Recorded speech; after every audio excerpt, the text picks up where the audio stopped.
it's just time to finish this rhyme. For the wave to finally hit shore, for the mountain to finally come down to its knees. Maybe we've been waiting. Over here. Okay. 3, 2, 1. Done. We good, boys? I gotta go back to practice. Yeah, thanks, Andy. It was perfect. Who was that? A new impression for the future. You do impressions? Wink, wink. I got a couple more. Oh my God. Let's just say, oh, hey guys. no, did you see Andy? I gotta go to practice. Thanks, TK. Oh my God. Okay, bye. Hi. Oh, hey, MAGA guy. Oh my God. No, yeah. What? What happened? I don't get it. 43 seconds in. Nobody gets it. I don't need you for this episode, but stay close just in case. Okay, I'll be back. I gotta go watch fake news. Fox News. What? Oh, they got you. Good luck, boys. By the way, how many impressions can you do at once? One day we'll test it out. How many impressions can come out of your mouth? Oh God. Oh. How many can you fit in your mouth? Oh my God. Yeah. See what happens? See what happens? You give a guy a fucking microphone, an empty basement, and an imagination, and a connection to the up above. 1, 2, 3. That's timing, kid. Let's go. Speaking of, what's on the screen? 333. Oh, nothing. Ring, ring. Let's get rid of that. We don't want to give up the ball game. So here's what we're going to do today, my friends. And thank you for listening. This is episode 8. I think we're going to call it, I see. Yeah. The fake food of junk news. I think that's what I'm going to do for this episode. And here's the thing. Let me clear my throat. We kind of hinted at it in the last pod. Sexy voice. Interesting thought. 202N. No more time. Here's the thing. We hinted at something in the last pod 7. Pod Save America. One of the most brilliant fucking names for a pod I've ever heard. Have you ever heard it? No. I don't even know what, slant it's on. What bias are we? I'm not sure. Everyone has a bias.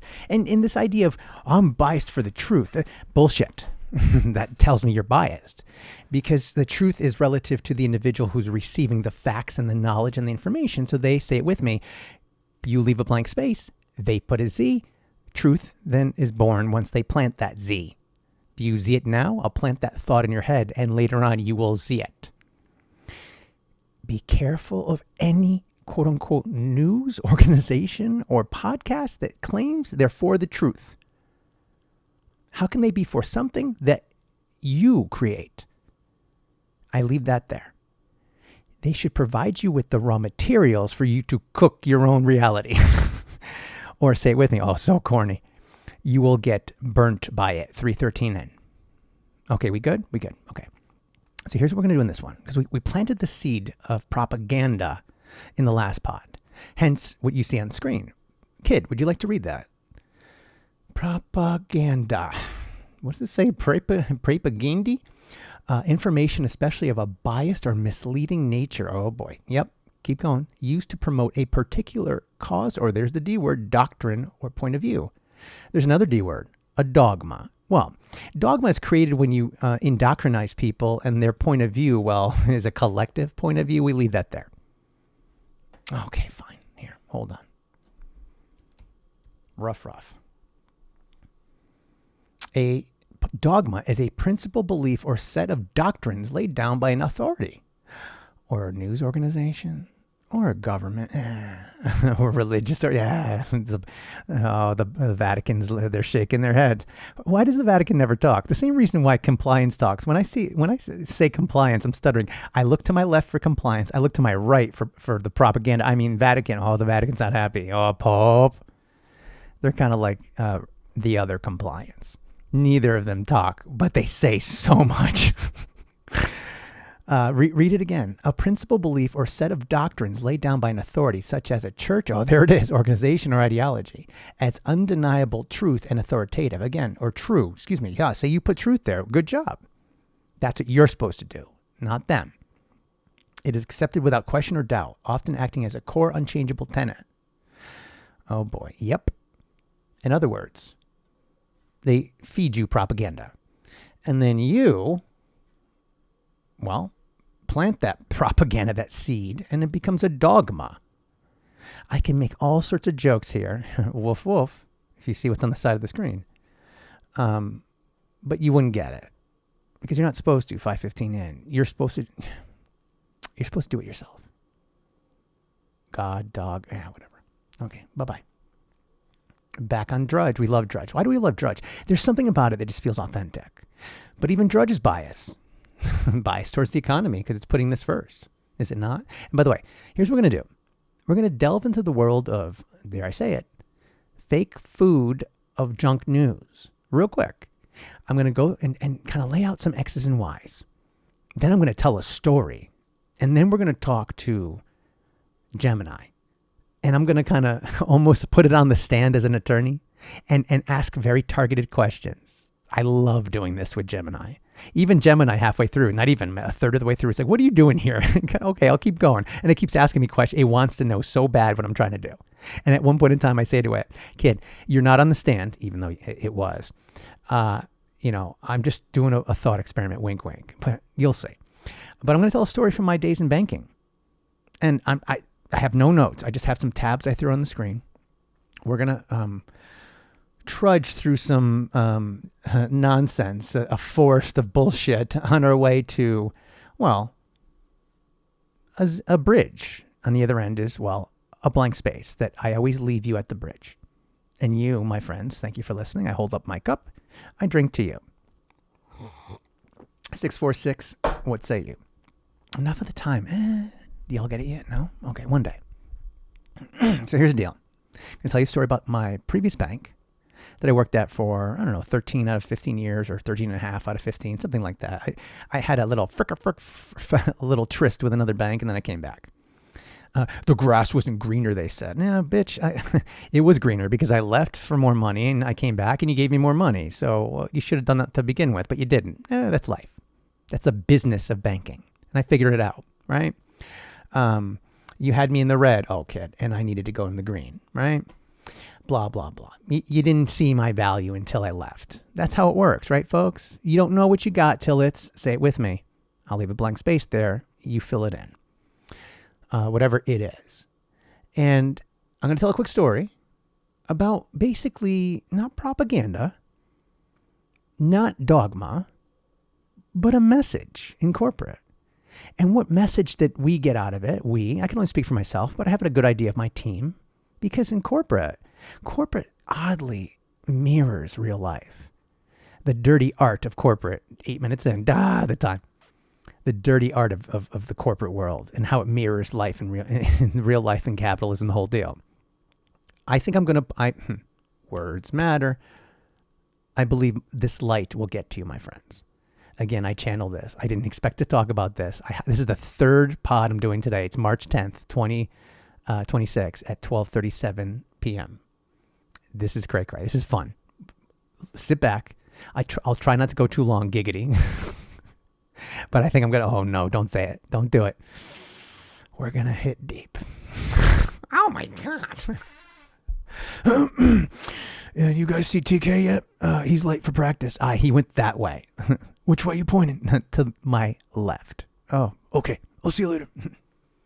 Hey, Andy, where's TK? Hey, Cash. Yeah. You want a donut? Who's that? PM? Oh, kid, 9 minutes in. Oh, kid, stop with the time. I'm sorry. All right, I'll turn it off. Ish. All right, here we go. So every time I go on Drudge, they focus on what I like. Hey, game respects game. Can't knock the hustle. This is almost like what Google was. Oh, yeah, now I see it. Yeah, way back when. It just was so, like, dare I say it, basic bitch. You go on Drudge, whether you like it or not. It's basic. You got one big fucking thing to focus in on. Hey, here's the thing. Here's the big ass headlines. Here's some red, blah, blah, blah. And I kind of, make my own story here. My own adventure. It doesn't really, it kind of puts some stuff up front. And sometimes it says, hey, by the way, real quick, up here, blah, blah, blah, blah. Oh, boom, boom, boom. And then, pick your own adventure. It's a menu. of news. I like that. Great job, kids. One day. Is that how they all do it? You're asking great questions, attorney. You're under oath. No, that's not how they all do it. But we're not going to talk about that little offensive that's happening in the Mid East and the Yahoo. We're not going to talk about any of that stuff at all. But, dare I say it, y'all will put the Z there at the end. I guarantee it. I planted a seed in the last one. If you watched or listened to it, that was episode 7. What a seed we planted in 6, and so forth and so forth. This is all building to a crescendo. Okay? So here we go. Real quick, if this is what Matt Drudge is reporting, what would y'all think is the most important thing to consider today on 3/10 at 12:39 p.m.? Well, obviously, gas prices, is it not? And what's causing it? So here's a picture. Oh boy, this tells me something. Here's the supporting documentation. Hey, pick your own adventure, kid. Go figure it out. Who's this guy? Hey, have you meet this crocodile guy? Rah, rah, chomp, chomp. Dickhead. Okay. Meanwhile, in our last episode. Okay, so here's what Fox News. Oh, it changed. Damn it. It didn't have this before. Oh, it just changed. Because I was trying to prove a point that these guys were leading with this. When I clicked on here before, it was something kind of innocuous. I had to work to get to, well, the stuff Buc-ee's. Hey. I'll click on this after. Customer service rating of F. How dare you? F that. But look at it. This is convoluted. It's like, oh, there's Mondami. There's, Katanji Jackson. Okay, here's this. All right, whatever. But they didn't even have the POTUS here. It was something else more innocuous. In other words, they didn't lead with, this is convoluted. It's like, what? Are we at war with anyone? Again, I'm not supposed to talk about it, but what is this? This is, where's the most important thing? What? Fox News. I don't get it. Because NBC News, they're leading with all this stuff. Take that for what it is. Hey, Corey. You cuck. CNN leading. I'm not saying they're any better. This is a fact. Look what they're leading with. What are the most important things here? Oh, they got this guy running, this fucking guy. What is MS Now going to do? Hey, if you were on Kalshi, what would you bet they would be leading with? Stephen Miller. Is this motherfucker the most important thing? Do you see how this mirrors this in a way? I'm just not saying, just saying, because this annoys me, because something similar to this was up here. Do you see what these two, and they're on the opposite ends for a reason? Narrative. Neither one of them. Where's the war, people? Oh, it's down here. Before you get there, let's indoctrinate you. Again, not trying to put a Z there. You kind of are. But here, it's like, hey, we're just going to look. Boom. This is what's going on right now. Here's this guy. Here's this. Here's this. Here's this guy. Here's this. Here's this. Oh, here's these people. Here's this fucking guy again. Here's this fucking guy. Here's this chick. Seriously? Do y'all see it yet? You don't? You will. What is the difference between marketing and advertising? Go ahead, kid, read it. Marketing is the comprehensive long-term strategy for identifying customer needs, not wants, developing products, and building brand value. Advertising is specific. Yeah, it is. Paid and often short-term component of marketing designed to promote those products and drive immediate sales via channels like ads, billboards, and commercials. Come in, ad lady. Hey, guys. Hey, boys. This is a great setup. I don't just mean your double monitors here and your whole, Rodecaster and your expensive SMB. Well done, kids. Thanks. But the setup to this is wonderful. But I would get to your story. And why would you not put your story last? You'll see why. Okay. But advertising's like, what's the message? Oh, yeah, let's craft it a certain way and make that drug really potent and get right to them. That's what they do. Who's they? All of them. Get that drug going. A great advertiser knows the message, but the more important, they know the goal. and the value because they get paid a lot for their job. And they want to keep their job. And while marketing crafts the message and they work with compliance, as long as we don't annoy compliance and kind of get some of the message, we can do our job independently and get the message home with a little style and swagger and keep getting paid. That's advertising in a nutshell. Back to you, boys. Bye. 15:15. Well done, my lady. Bye-bye. And bye-bye, and bye-bye, and bye-bye. And bye-bye to you guys. We'll keep you here. Oh, this is funny. I asked the GOGs, major online search engines accused of prioritizing propaganda. I think I put R. And then it gives me this. It actually admits it. Hey, Google and DuckDuckGo have faced accusations, misinformation, biased content, prioritizing a bunch of shit. And then look, the Guardian, they prioritize the Guardian? Yeah, I guess. They actually admit it here. Look at that. Get the fuck out of here. How Google search algorithm spreads false information with a right-wing bias. Oh, does it? Huh. Something about being pro-Kremlin, whatever that means. Oh. Pro-Kremlin. The Kremlin use of bots and trolls to manipulate the recommendation of algorithms of social media platforms. Let me ask you a question. Is there another layer to that? In other words, dare I say it? Okay. Go ahead, say it. Okay. You done? The burpees. Is there a potential sublayer of that propaganda of saying that it's pro-Kremlin to denigrate it, and then maybe in the fact that you're pushing the idea that it's pro-Kremlin and denigrating these places? Again, I'm just asking a question. I see a lot of pro-Kremlin right wing by white wing. The far right complains after DuckDuckGo vows to limit Russian propaganda. I mean, is it not real that Google's is getting paid? Get out of here, bitch. Could that be something? I don't know.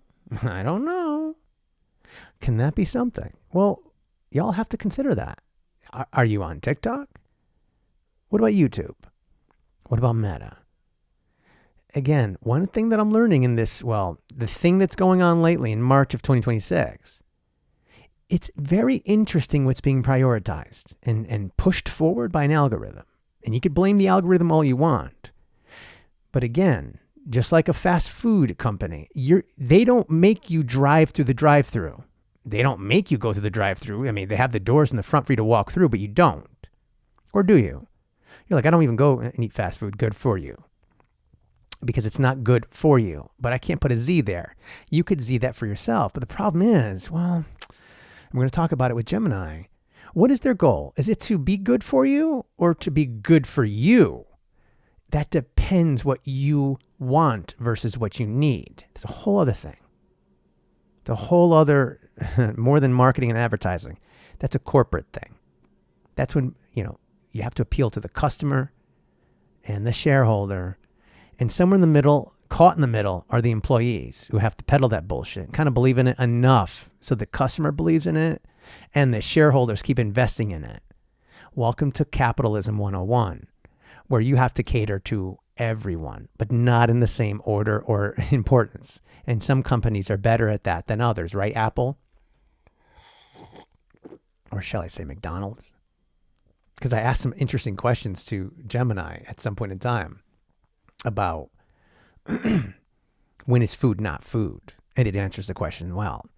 And we'll go through this whole thing in a second. But here, you could stare at a picture of a bank, and then the kid could put some stuff. Picture of a bank. Here we go. This looks official enough. I don't want to denigrate any bank.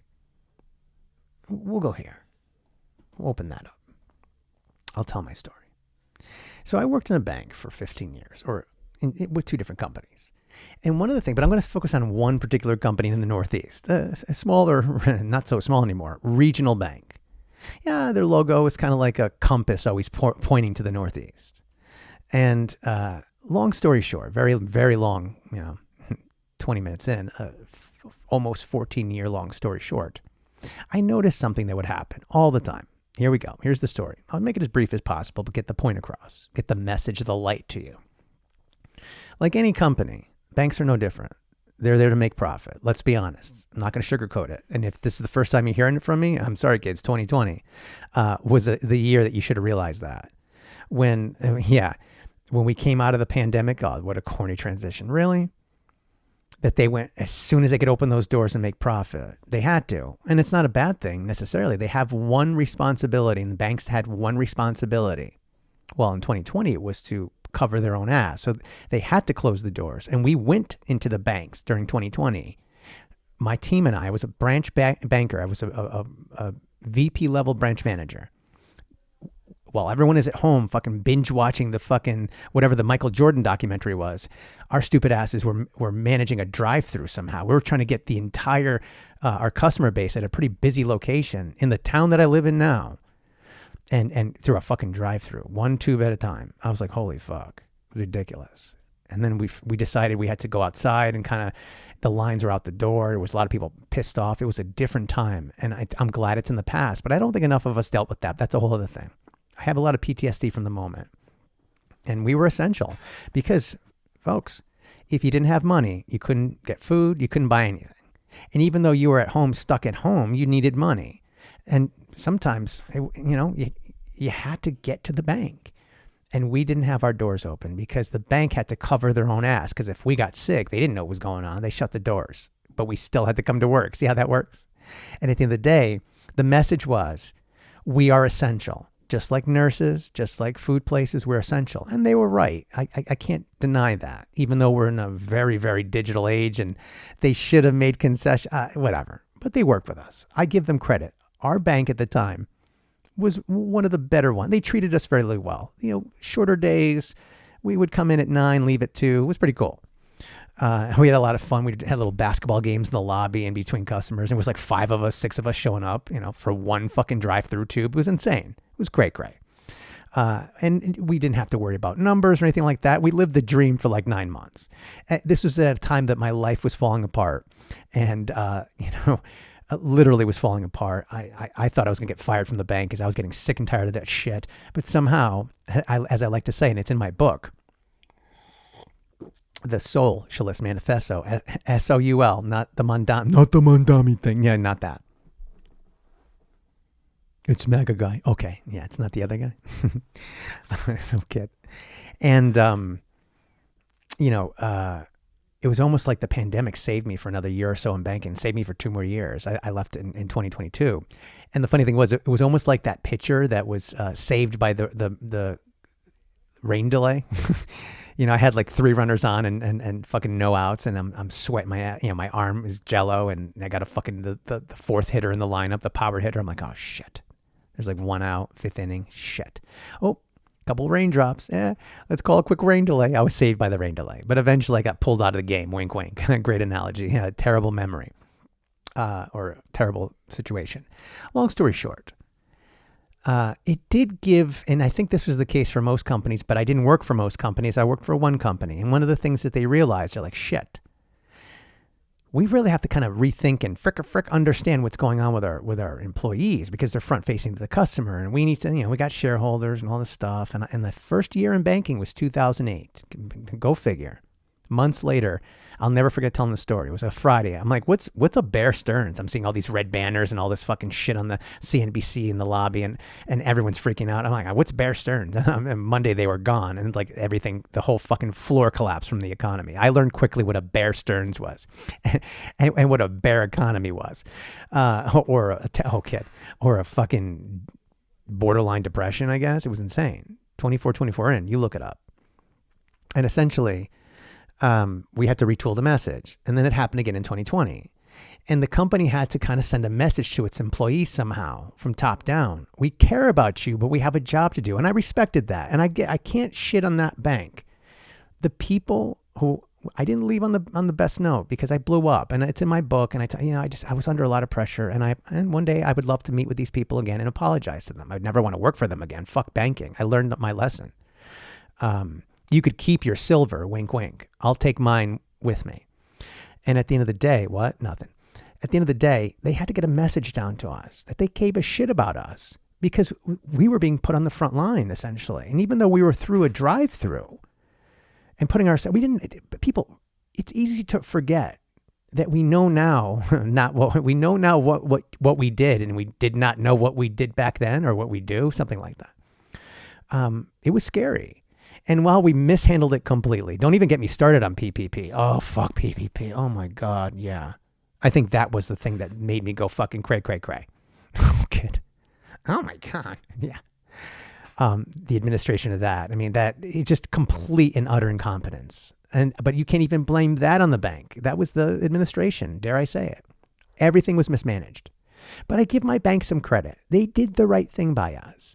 They paid us when they didn't have to. They shortened the hours when they didn't have to, because other banks didn't do that. How do I know? I called them. They had us call other banks and kind of ask them, what are they doing? Which kind of annoyed me. I'm like, why don't you make the right decision yourself? Well, the reason why they didn't want to do that and put their necks out there, they couldn't afford to do that. They were stuck in the middle. They were a regional bank. So, you were posing like a big bank, but you're pretending you weren't fucking a little bank. It was an identity crisis that to this day, I don't even think that they've solved, but that's their fucking problem, not mine. They could be caught in that web all they want and chase the fucking stock price that they wish they had. And maybe the stock price is great, whatever. But that's the other thing. They had to cater to the shareholders and the whole thing. But eventually they went back into the world of fucking stealing and, come on, kid, and being fucking corporate shills and the devils in disguise. But the devil wears Prada. No, the devil wears fucking Florsheim shoes, a fucking cheap suit, and a vest and a perfectly combed hair. That's what I did. Peddling my bullshit to customers because I drank the Kool-Aid, which was the message. I had to. I got paid well. I had a great house. Great kids. I had a wife. Oh, kid. A great dog, great car, blah, blah, blah. And I had to take that message and deliver it to my employees, my team, better yet. We did this together. It was my team. I was their leader. And then I had to spread that message to the customers for loyalty and to get more customers and so forth and so forth. Networking is more than a thing. It's the thing. And then the shareholders by design get a message from above and blah, blah, blah. It's all about messaging, getting the word out. And yeah, a little bit of propaganda, dare I say it. Sometimes you gotta skew it a little bit. You gotta say some stuff that, well, you don't regret ever. I never regretted what I said. But sometimes you don't fully believe it because there's kind of a means to an end, blah, blah, blah. You put a Z there. And so somewhere along the lines in the story, the message was very authentic. I really felt like they gave a shit about me. I really did. Until the doors opened. And, and then it closed again, and then it opened, and then, back to business. And they came down hard on us. And it's like, some people might say, do you blame them?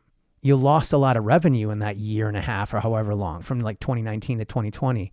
It was tough. I think the first time we closed was, I don't know, around this time in March. Oh my God, yeah. Holy shit, kid. I think it was like 310. Oh my God, I gotta look that up. Holy fucking shit. I think it was like 6 years ago today, right around this time. It was an afternoon. I'm getting tingles, even if it's off by a couple days. Holy shit. It might have been even March 8th. I'll never forget it. I talk about it in my book. Wow, this is great. Keep going. Keep going. And well, business had to stop. And then we didn't know where to go and whatever. And then, hey, they figured out a way and we oh, don't do it. We find a way. Wink, wink. And we did. And the message was loud and clear. And I have to say, I had a lot, and still do to this day, a lot of respect to the upper management of that bank, at least what they were at that time. And I owe them my life in many ways because they helped me build a life and they trusted in me. They believed in me, but they pushed me. I was more than a plow horse. I was the field as well. And they had to rip me up sometimes and plant some seeds of messages in me to really, you know what I mean? Do I have to finish the fucking analogy? It was tough, but hey, I had a job. I got paid well. And sometimes the people around me weren't paid well, and that was tough too. It's tough being in corporate when you're leading the charge. And the message sometimes is convoluted. But the one thing I always was, and my team, I dare you to tell me otherwise, I was authentic, audacious, and boy was I fucking accessible, and I'm stuttering. Even when the message wasn't. And when you're an organization, you're relying on those people at the very bottom to make sure that message gets out there. And if they don't believe, oh shit. But a well-crafted message, even if they don't believe it at the top, and it trickles down all the way to the bottom, if it's done right, oh boy, is it powerful. And well, the message started getting convoluted at the end there. And that's why I left. But what's my point? Well, I'm going to lead to a certain situation. I hope I painted the picture there. And if anybody from that bank ever heard this, they would think differently of me. Or maybe the same.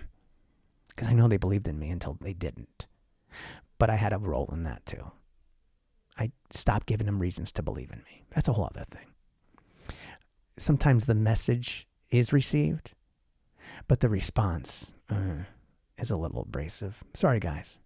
It's part of my learning experience. That's life, 3101. And at the end of the day, any corporation that has a strong message from the top all the way down, if it percolates all the way through and compliance gets it and marketing gets it and advertising gets it and the team gets it, your customers are going to fucking love it. And they're going to love you because they're going to see you. They're going to see everything about the company is you. You're the message. You're the deliverer of that light, right? 3131 in. You're the light to them. Even though I would tell them I'm not the light. I'm just a guy, right? Wink, wink. I see where you're going, do you? But sometimes I would talk to the upper, they would come, they'd make their way down the upper management. The district manager looked a lot like Pete Hexeth. And you come in, the guy had a coughing thing. He's coughing to his hand. Good looking motherfucker. Oh man. Talk about a roaring lion. I loved you, kid. Oh my God. I could see it in his eyes. He believed it. Even when I didn't believe it, I believed in him. Because he lived the message. The motherfucker would he once took me under his wing. We went in a fucking fancy ass car. Big old fucking, I forget what it was called. One of those, not a Charger. What's that? Fast as fuck. Blue, beautiful thing. And it was a straightaway. And he's like, you want to see what this thing can do? I'm like, what? I'm like, holy shit. Great fucking guy. I wonder if he's still with the company. And every now and again, I'd lose faith in the message. I'd lose faith. And if I lose faith, what do you think my team felt? And sometimes they went through some shit that they didn't have faith. And even as much as I had faith, I couldn't convince them. I couldn't indoctrinate them to have faith. And sometimes that's the wrong thing to do. And sometimes it's the only thing you can do, blah, blah, blah. But every now and again, the top would come down. They'd come visit us.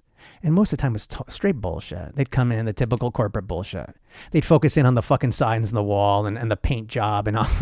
If you've been in banking, you're probably laughing. Oh my God, yeah. Oh, they'd start moving around the fucking chairs in the lobby. I'm like, this is what you came down here for? Really? For this shit? Come on, kids. Come and talk to me. Ask me how I'm doing. And then, of course, if I told them the exact thing of what was going on, after the big boss left, my manager would come back and kind of give me the riot act. Like, you can't be telling them the truth. You think I tell them the truth? By the way, I'm not really skewing that quote very much. It's kind of how they said it. They had to cover their ass. As someone once said, he's not with us anymore. My manager once, a wonderful man, salt and pepper hair. We'll call him John. I could cry, John. I loved you, kid. He's like, shit flows downhill, kid. Do you know what kind of shit I get? I got to protect you guys. I care about you guys. I've been in this business a long time. I know how this works. Sometimes the message is tough. I got to break it down. I got to digest it and spit out like a mama bird. I got to get it to you in a different way. Because if you knew what they were telling me, holy shit. It's tough. And I got to stand in front of the team and I got to really eat it sometimes. And man, it's tough. One day it's going to end me. Oh, John, one day it ended you. One day. And we used to go head to head. Sometimes I'd push back on him. But man, the way he handled me, I'll never forget it. What a leader. What a great guy. What a man. A habit man. What a great guy. And sometimes he's like, I got to get you that message. And sometimes I can't chop it down. I got to give it to you like it is, because you know what? I can't keep taking it all for you. You got to hear it the way it is. And I time it just right. And sometimes I give it to certain people that can handle it, and you can handle it. And I need you to help me get the message to the other ones around you because they can't. I need your help. And so forth and so forth. Why does this all matter, folks? Give me a second. I might need this salt.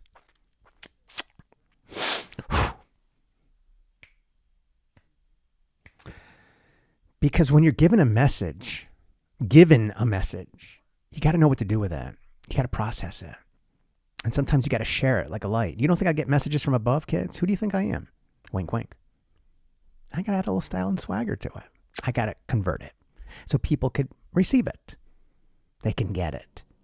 And it impacts them in a way where they see the light, but they don't get blinded by it, the message.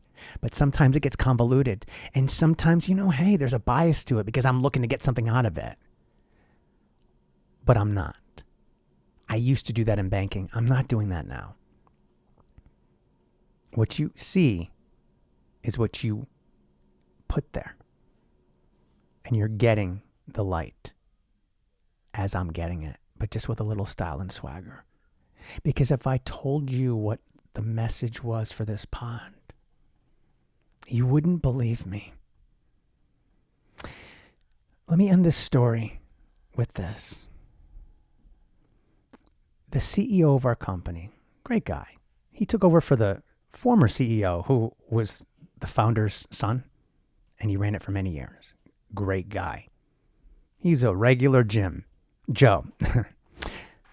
And this next guy, I got a feeling who had worked next to that guy, he was the heir apparent, was a little sheltered in a bubble. Didn't really know how, when the higher up is always telling you, reminding you, I was like where you were once, 30 years ago. You're not dealing with what I'm dealing. You're not walking my shoes now. You've never dealt with a pandemic and then what we went through. Or the crashing fucking economy in 2008 and having fucking business customers sit in front of you, crying their eyes out, having to, close the account. You're like, oh, I'm sorry. Well, what did I do wrong? No, I'm closing the business. I lost it, kid. And I'm going to lose the house. I'm about to lose my wife. And it was one after the other after the other. And the higher ups didn't get it. We kept telling them, this is bad. And they finally got it. How can they not? The news was telling them. And then shortly after 2020, this CEO held a town hall. He wanted to know, you know what? Again, my guess, I don't know if what I'm being told is real. Is real? I need to find out for myself. I need to go out and talk to the people and do a town hall and hear from them. Find out what is really going on, because the reports I'm getting back doesn't match my gut feeling. So there we were. This CEO taking time. He did town halls in every market that we were in, and we were in 3 states. And I can't imagine the amount of time he spent. He had a lot of other shit. I mean, this is a guy that has to deal with the shareholders, compliance, the COO, the CFO, all these people. He had more than enough other shit to do. But I give him credit. He gave us time. Time he'd never get back, but I'm sure it was valuable. So what did he do? He would walk in, say hi to everybody, whatever, and we all sat there, and I was like, oh my God, I knew it was going to come, because it was tellers, it was bankers, it was managers, it was a whole slew of people. And let me tell you, folks, if you've ever worked at a bank or been to one, no offense, but sometimes, you can't always hire the best of the best. And sometimes people say some shit, you're like, oh my God. And sometimes I said some shit and people are like, oh my God. But I stayed relatively quiet at this meeting, and a lot of people let loose. They had a lot of pent-up energy, and boy, did he take it. I'll never forget him, tall, slender guy, with that look on his face, kind of like, I care, with the burrowed brow, furrowed brow kid. Oh, sorry. And he's like, leaning into people, really cared. I felt that, the authenticity. And boy, they let in on him. And it started getting petty, a lot of little shit here and there, and this and that, and blah, blah, blah. But he took it all in, right? And probably not the first time he heard it. Why do I bring this up? For this reason. I'll never forget the look on his face This must have been the sixth one he had done. Everyone was leaving. He was kind of, shook in a way. And he had this look in his face. And I said to him, I won't say the name, hey, thank you for taking time out of your day to come down here. It means a lot to me and to everyone here.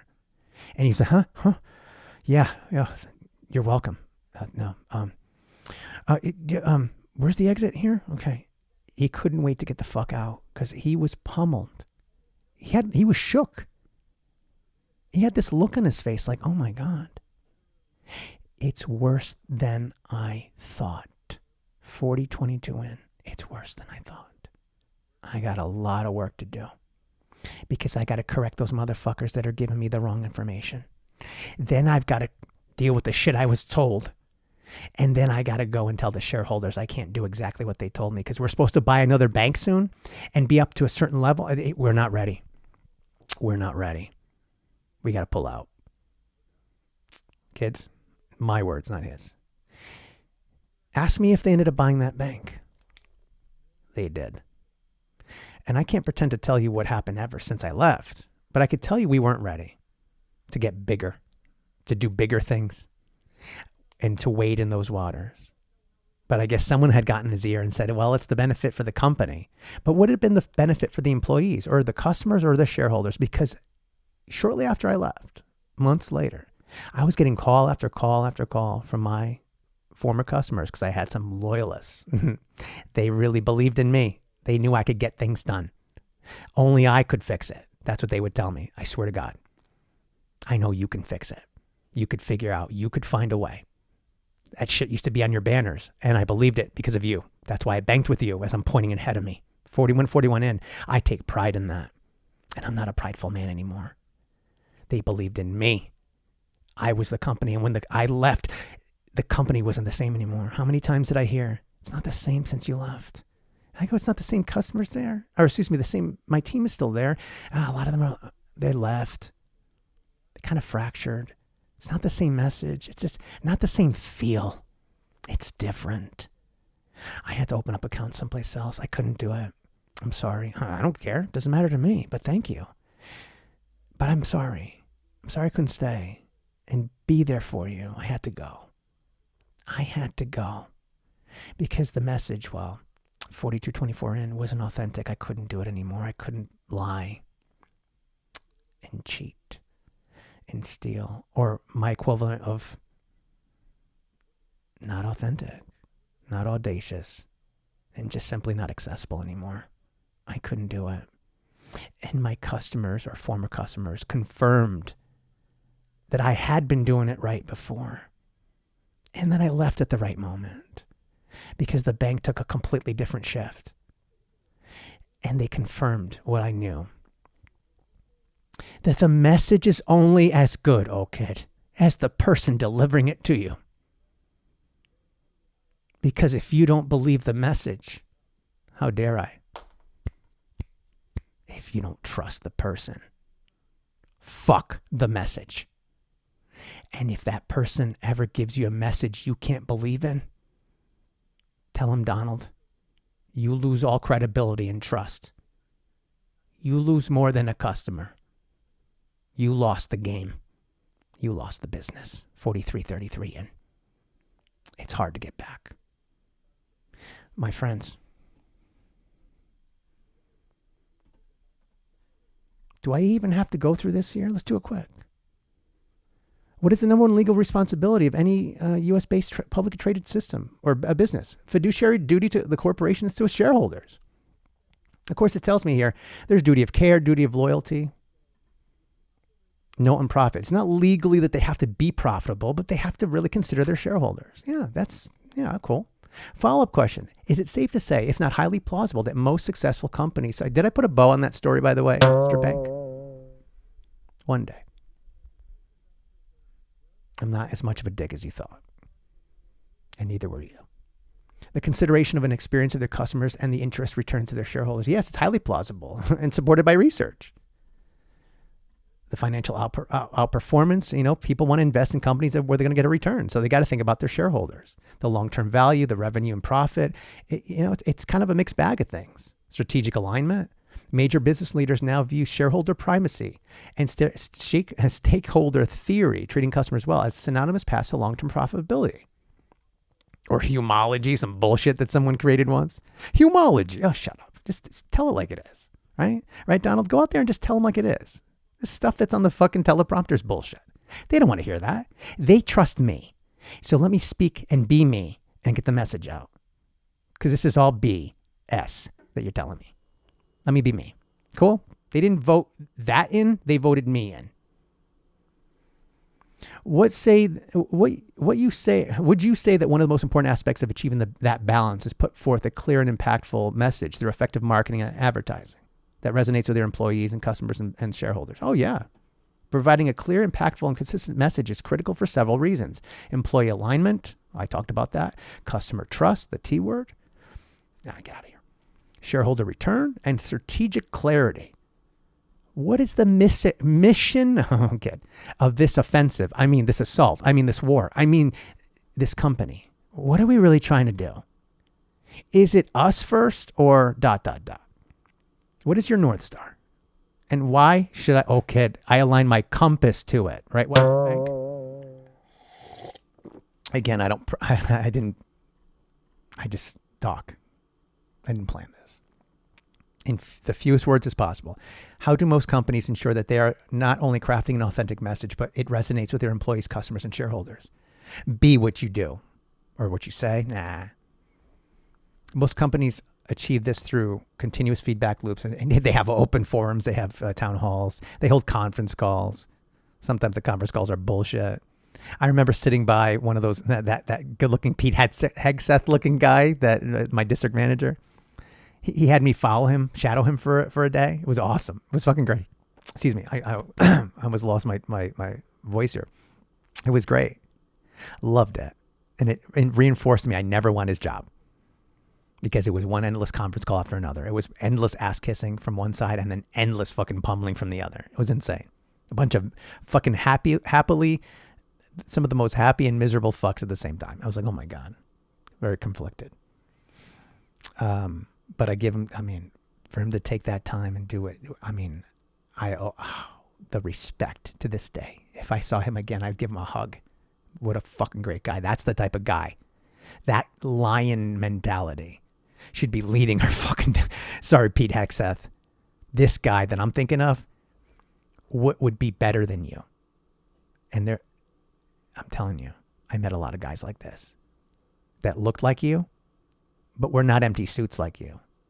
They at least would take off the jacket and roll up their sleeves and do the work before they talked about the work getting done.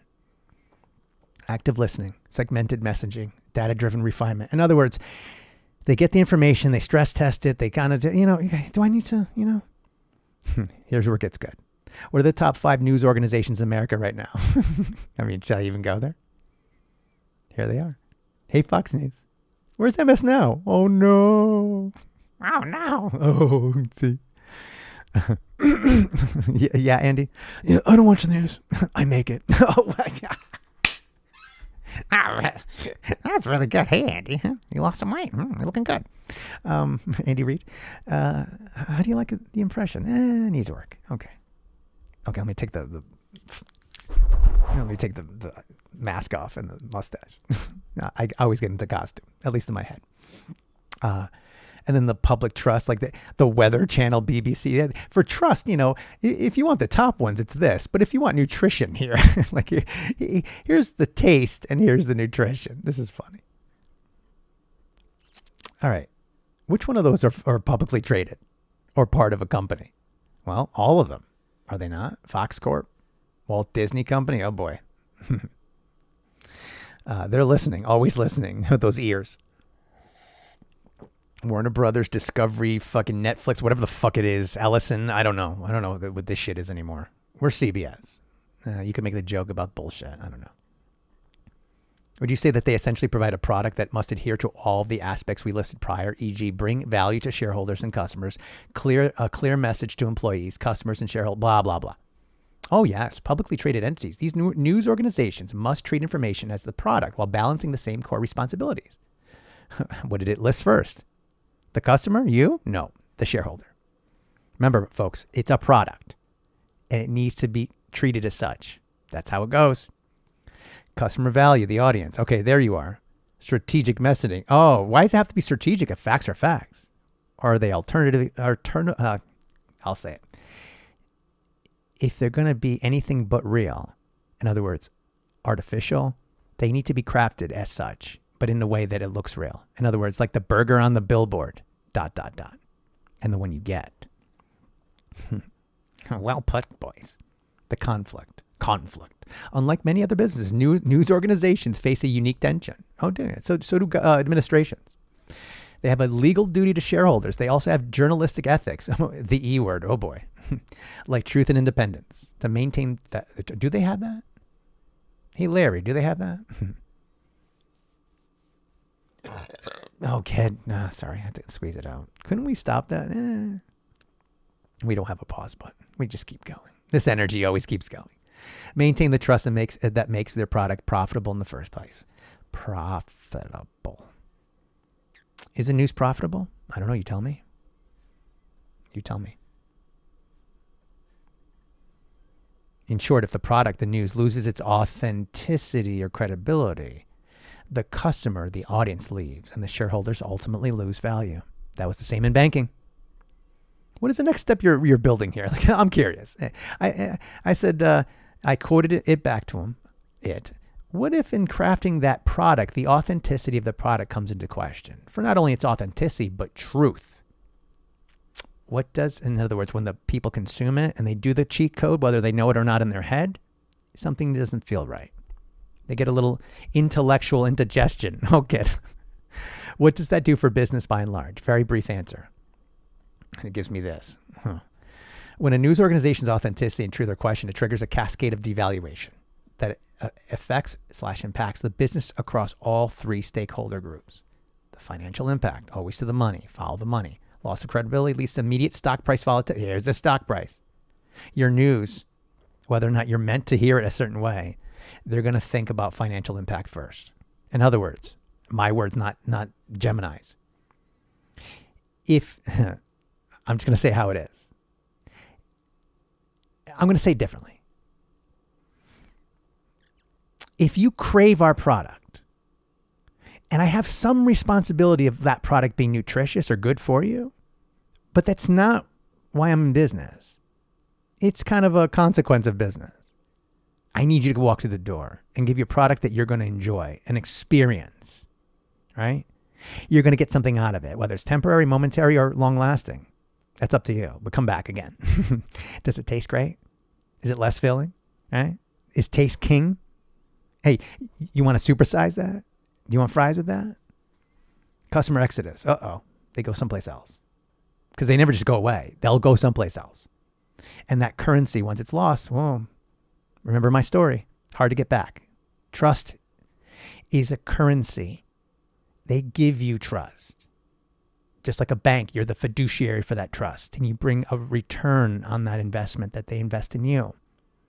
The trust never changes unless you make it change. In other words, it starts at the highest value and can only go down. It never goes up. Y'all get it yet? Be careful with that currency because it can get contaminated. Employee disengagement. I just talked about that. A perceived lack of integrity results in polarized workforce. Top talent often leaves, like I did, refuses to join the organization they believe are misaligned with their personal values. I said, you know what? You're not the same. Bye. That's why I left. Legal and regulatory risk. Compliance. Yep. If the questionable authenticity invites increased government scrutiny, in other words, Wells Fargo or some bank like that, if all of a sudden you're opening bullshit accounts everywhere, and it's not slander, it's fact, it's in the media. Google's your creepy friend that's always watching, and Wells Fargo was your creepy friend that was always, creeping. And you open fake accounts and all this stuff, and it gets on the media. That's a message that you gave to the people. You burned their trust. Because you're more than just a bank. You're also a trust. And well, that currency, blinded you, didn't it? Agreed.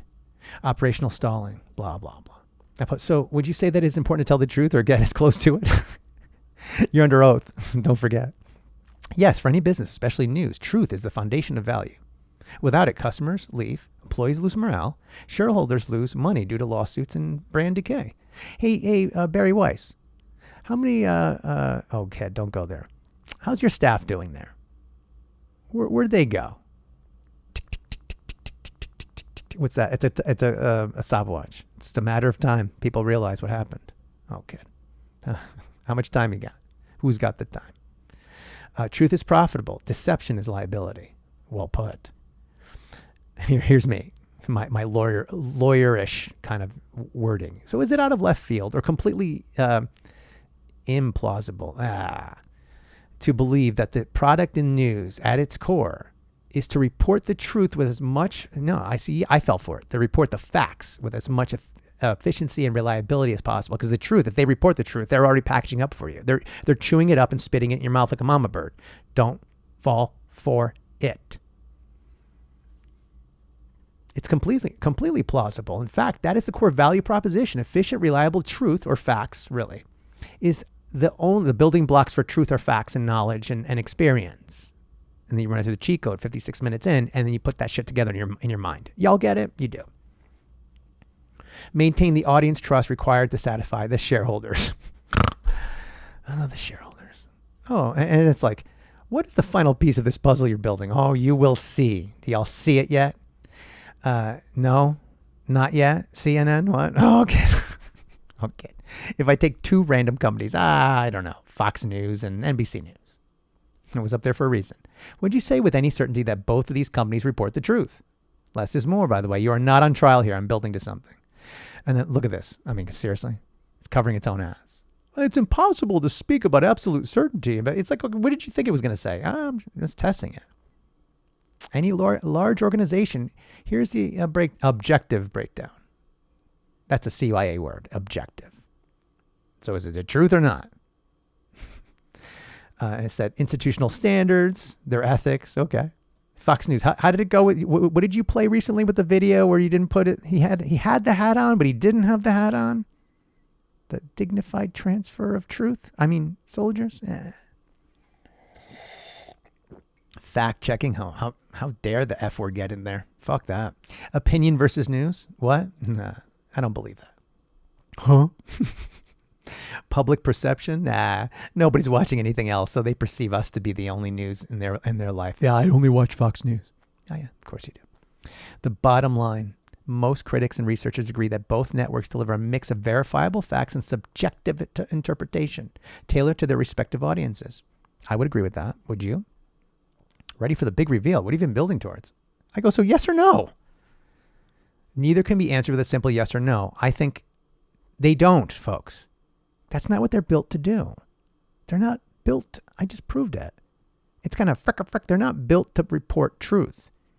It's to package that nutrition of the facts in such a way that it tastes good enough for you to come back and suck it down your throat even when you don't, to take the medicine.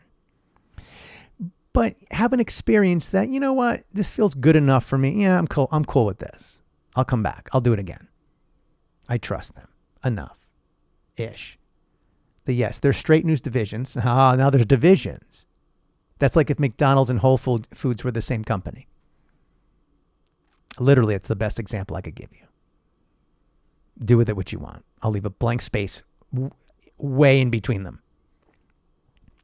Reporters on the ground, blah, blah, blah. They're opinion divisions. They're McDonald's, I guess. Don't say it. They're fast food. They're fast food junk news. Or what did we call it? Whatever.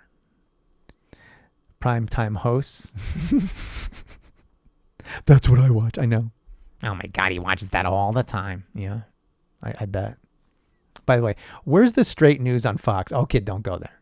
Or MS Now. Where's the straight news? Do you mean straight like not gay? No, not quite, but I'm glad you went there because that proves a big point. Oh, does it? Yeah, kind of. Hey boys, time's ticking. Here's like the 2-minute warning. You got to get going here.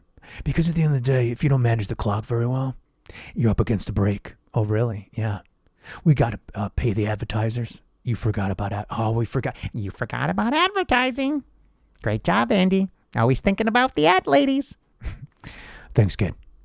I'm always thinking about AD because I'm AR. Get it? No? Okay, gotta go. I got to work on that. You do. Which way did TK go? I'm pointing to the right. He went that way. Some tall blonde lady picked him up from practice in a very in a convertible, but somehow, oh kid, yeah, Oh, there he is. Hey, TK. he's driving the getaway car. Oh kid, let her drive. Oh my God, we gotta hurry this up. Anyone? No? Okay. One day, they both report facts. Do they? But they don't always report the whole truth. This is where I nail it. Ready? Isn't the truth the truth? Not quite. I don't nail it yet. In the perfect world, yes. In the business of news, well done, Gemini. You finally got there. The business of news. There's a vital distinction. Facts are objective and verifiable. This bill that was passed, blah, blah, blah. The truth in journalism is often the process of interpretation that they chew and the blah, blah, blah. I'll put a Z there. Oh, or don't put a Z there. Ah, kid, you slept. I know. So did they. Blah, blah, blah, blah. Y'all could pause the screen and read it. I'm not going to read it. Facts. Here we go. This nailed it. Facts are the ingredients. Truth is the meal they choose to cook for you. I'm like, oh boy, here it comes. What is the C you mentioned? Oh, you're about to read. So if I take a fact and report it differently, then am I adding something to it? I'm adding something to it, am I not? I'm taking a product and manufacturing it and producing something else for my base. For example, McDonald's takes the same potatoes that everyone could buy, more or less, crafts a product, a French fry, that only they can produce, right? Good example, no? This is the perfect analogy. You're welcome, kids. I know. Just as McDonald's processes a raw potato into a branded fry, news networks, fry my brain, yeah, kind of, take raw facts and process them into a branded narrative. Oh, boys, this is going to be a great pod. Yeah, one day. Oh, you meant this episode? Oh, okay. Well done. By adding a flavoring, tone, choice of words, spin, what they leave out, a smile, a low-cut blouse, fucking chiseled jaw, air superiority, some pull-ups, a specific product designed to satisfy the unique taste of pocket swear. Oh, stop it.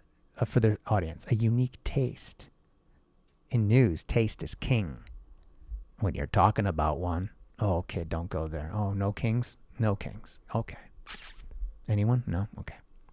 What's the core concept you're building to? So you said to satisfy the unique taste of the specific audience? So the news has a taste to it? I'll buy that. But in the end, is the end product nutritious? Oh boy. That depends entirely. Oh, Gemini nails it.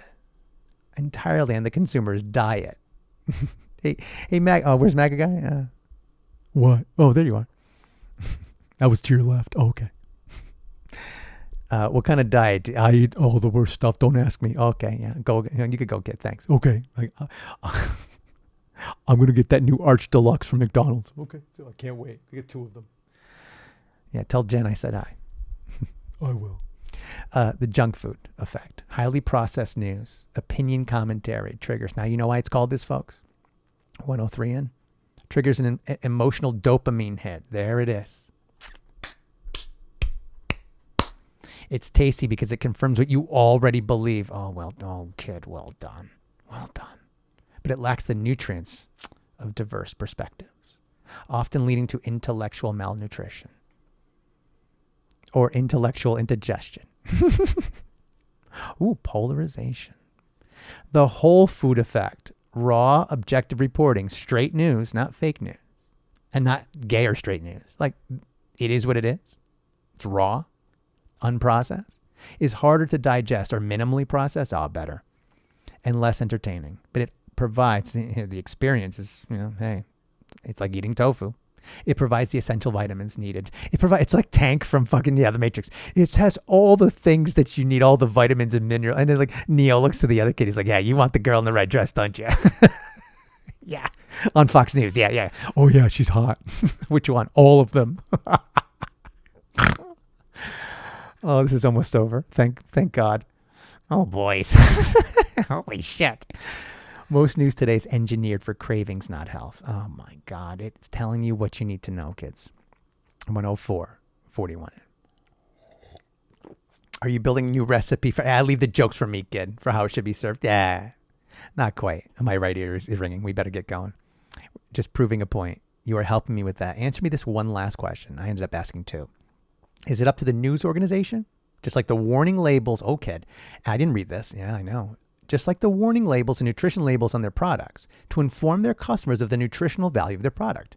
This is a valid point that we'll build on again in the future. Great point, right? Legally, no. And I love how it answers here. In America, there is no nutritional label law for news. While food companies are legally required by the FDA to provide standard nutrition facts, news organizations are protected by the First Amendment, and the FCC allows them to do this bullshit, which generally prevents government from mandating the warning labels and editorial content. Some might say, well, how the fuck is the FCC going to do it? That's what they're trying to do now. Who decides what is nutritious? I'll leave a blank space there. I'm handing you a letter U. You put that where you want to. See it yet? Instead, the responsibility for nutritional value is handled differently. The law, courts, and it's back on the viewer. Voluntary labels. Some organizations choose to clearly label segments as opinion or commentary. I say they should put it right on the screen. Big, like fucking, like cigarette thing. Yeah. What you're about to see is commentary. And there should be a warning label on the screen. I'm telling you, folks. I'm telling you.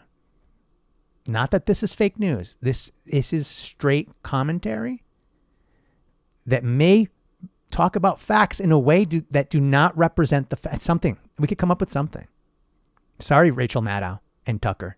You both would have that shit splat right on over your face in the very beginning of your show, the first 20 seconds. And then let's see if you can earn trust once they know exactly what you're spewing. I'm just saying. Not saying, just saying. Some consumer responsibility. Customers should. You should know. You're making the choice. You're the one. They're not grabbing your remote and clicking the button. You're doing that. But again, ask them or ask yourself why you're doing that. What kind of a media diet are you engaged in? And is it addictive? Dopamine hits. The chef, like TikTok. Chef doesn't have to tell you the meal is junk. It's up to you to check the ingredients. But I think it's up for the chef to let me know there might be junk in here. FYI, I've seen you around a lot. Are you only eating from this restaurant? Because that's not good. Even I know that because I know it's in there. And you don't. You didn't get the message that I got, that I'm keeping from you. Frick, like what my DM said. Oh yeah. We're taking the message from and we're converting it. And I'm mama birding it to you. Oh, you want to know what the message was before? Well, then go talk to them yourself. Oh, they won't let you in the room because you're banned? Oh, well, vote someone else in next time. One last one. Okay. At what point in time is food not food anymore? You could replace food with another word. I'll accept any answer you are willing to provide on any level, lit, meta, or even lit meta. You got the last word, kid. Thanks in advance for your help with this exercise, and let's end on this. On the lit level, food stops being food when it loses utility, when it could no longer be metabolized for energy, or worse, becomes toxic. Toxic. It transitions from fuel to waste. So in other words, my words, not its. The process that the body has to do to transform it from fuel to waste is minimal. It's just straight junk. Well, actually, yeah, I was going to say, it actually might make the process worse. It just can't do it. So that's not a good analogy. You might have to clean that up. Okay. Oh, well, compliance will deal with it. On a meta level, food stops being food when the form completely obscures the substance. If you process a potato so much it's mostly chemicals, dyes, and air, you aren't eating a vegetable. You're consuming the idea of the potato. I mean, folks, where's the value in that? Where's the value in this? Wink, wink, 109.19. Let's go. Apply to your logic, for this is the lit meta. And let's end on this. End with a bang. News stops being news when the flavoring, the spin, becomes the only thing left. when you could no longer find the nutrients, the facts inside the narrative. You aren't being informed, you're just being fed. It was a pleasure helping you cook this up. Good luck with whatever you're building next. And I say good luck to anyone that ingested what I just said. Here's a napkin and a toothpick in case any of it got caught up in your head. And now I'm gone. You Bye. have reached the end. Game over.